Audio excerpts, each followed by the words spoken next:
First contact and rising threat. Captain Eliza Reed stood on the bridge of the UES Thunderchild, her eyes fixed on the main view screen.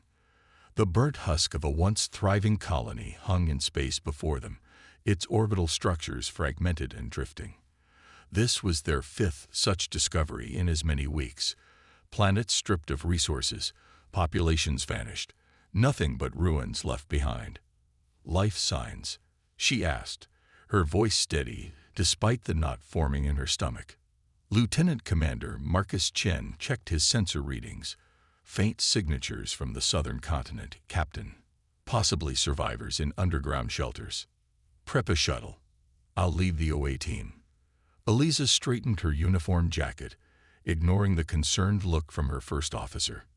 Captain, protocol states.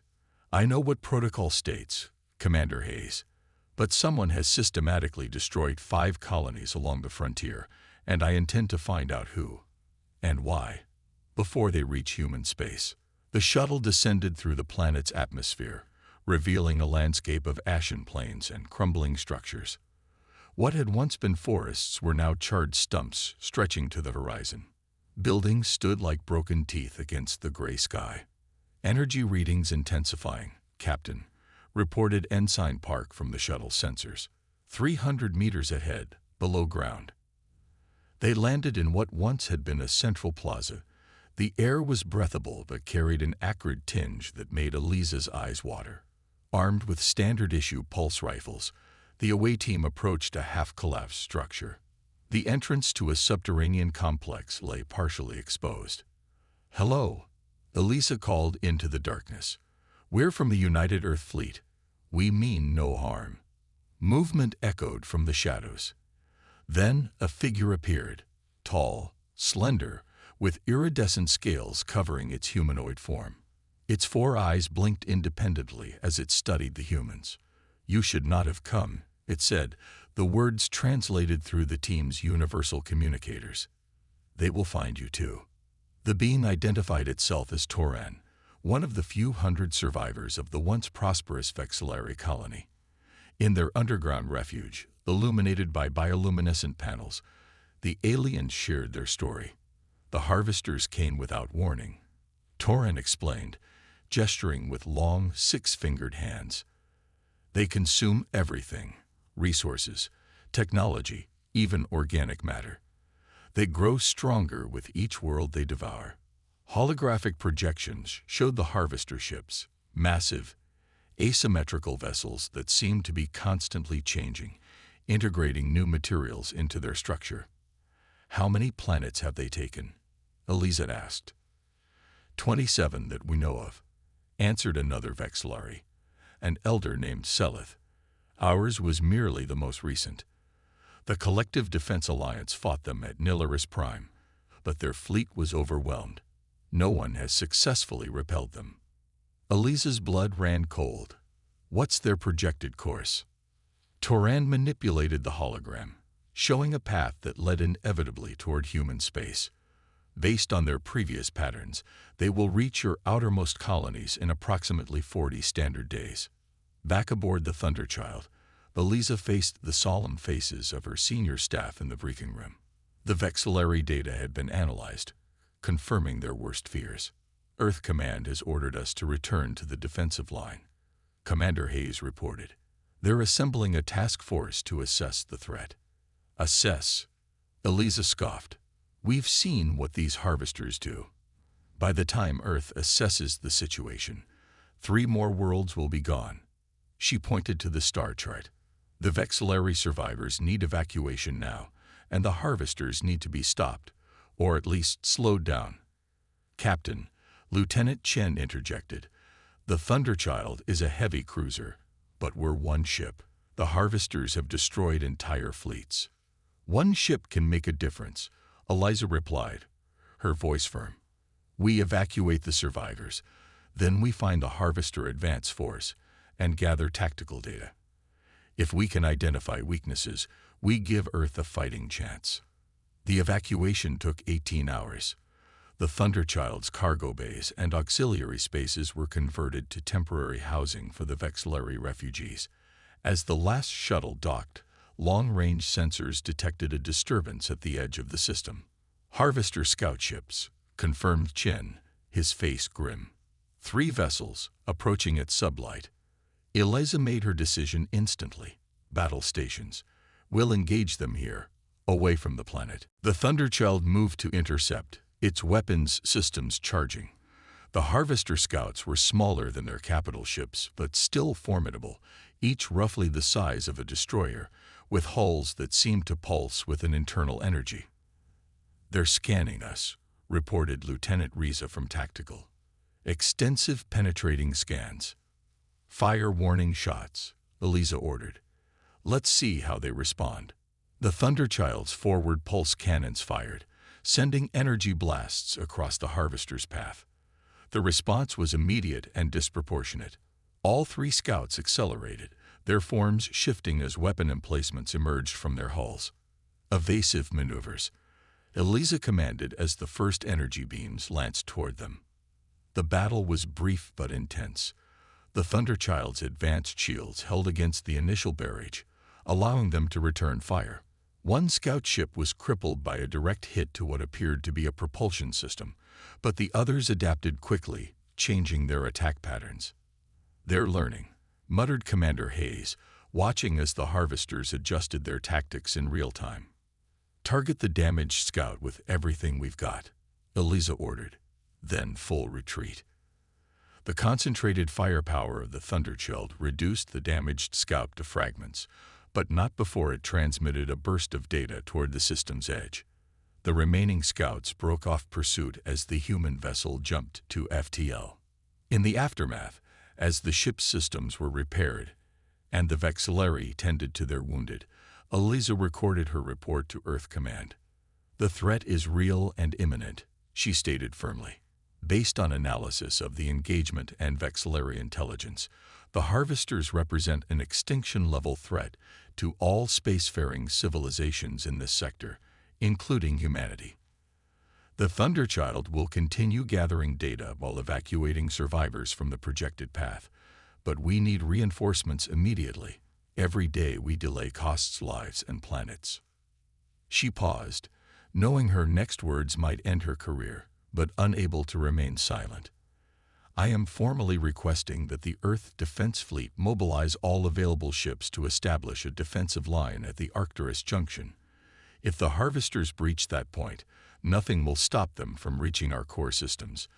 This is not a time for caution or politics. It's a time for action."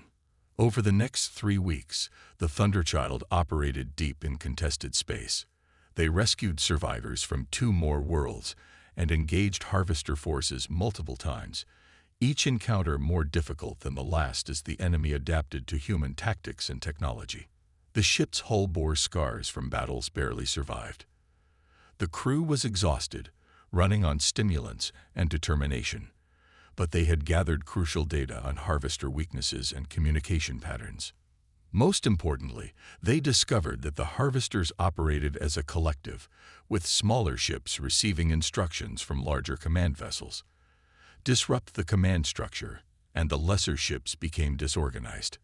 When the order finally came from Earth Command, Eliza wasn't sure whether to feel relieved or concerned. "Return to Arcturus Junction immediately," the message read. "The first wave of the defense fleet has arrived.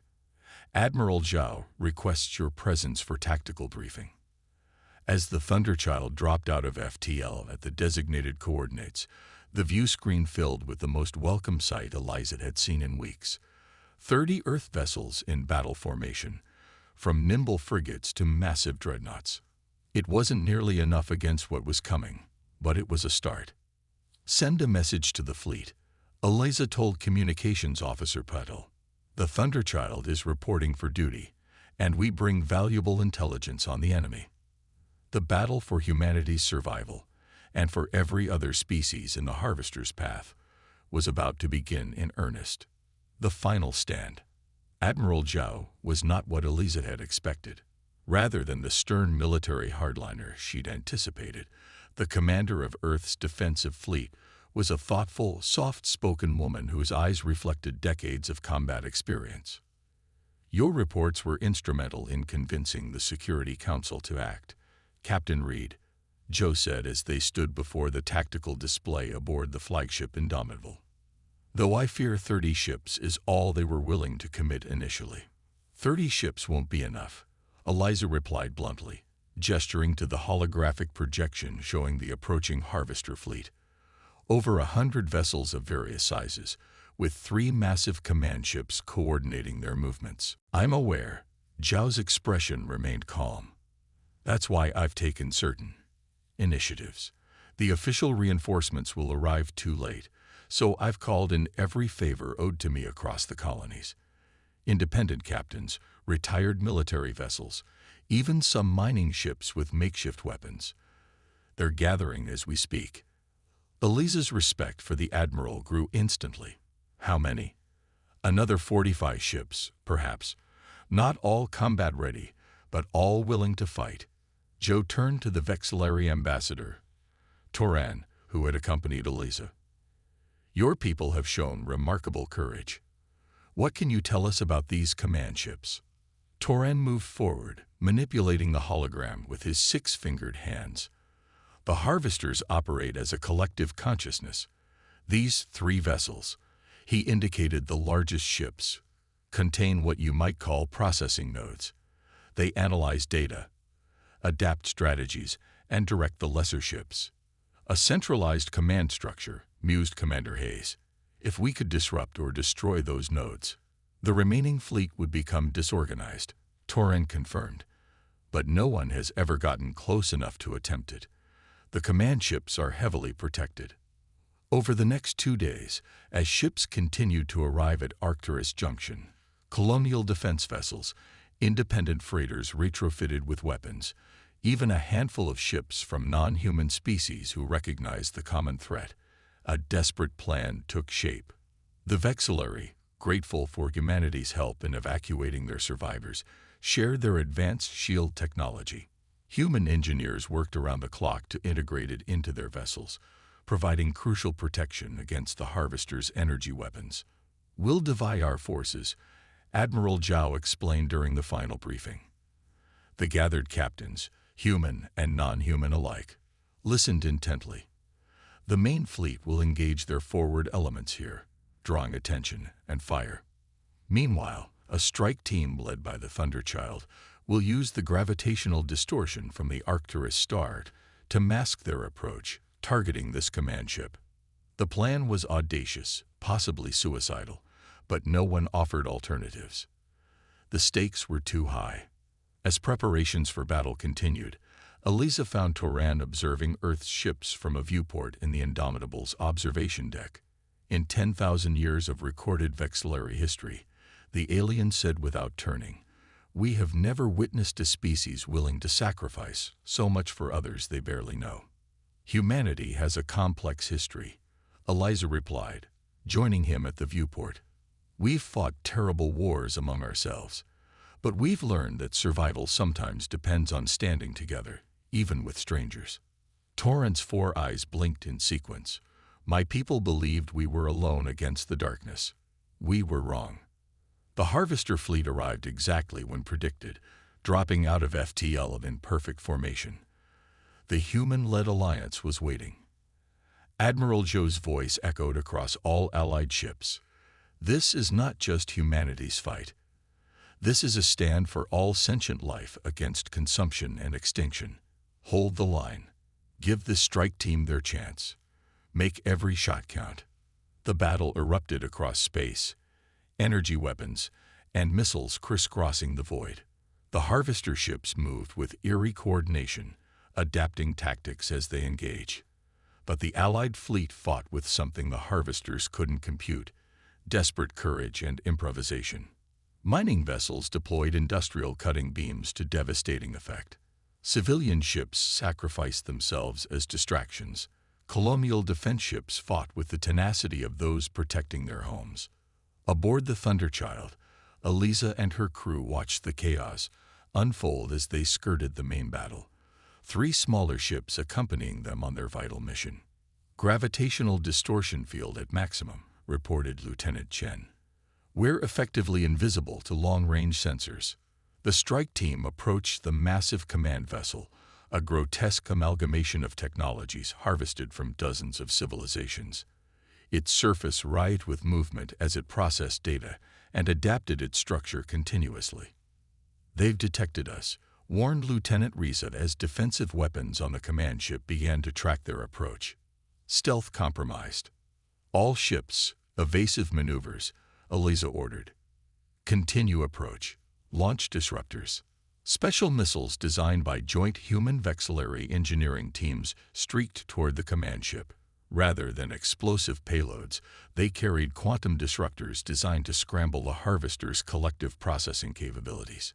2 of the escort ships were hit by defensive fire, one disintegrating instantly. The third took a glancing blow but continued forward, its captain's voice steady over the comm as he reported damage. Disruptors impacting in 3, 2, 1. The missiles struck the command ship's hull, detonating in flashes of exotic energy. For a moment, nothing seemed to happen. Then, sections of the massive vessel began to move erratically, its coordinated defense faltering. "It's working," Chen exclaimed, reading fluctuations in their energy signature. "Take us in closer," Eliza commanded. "Prepare the main payload." The Thunderchild pushed forward through increasingly disorganized defensive fire.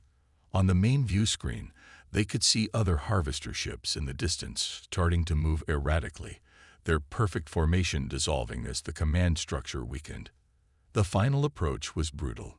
The Thunderchild's enhanced shields buckled under repeated hits. Hull breaches were reported on multiple decks.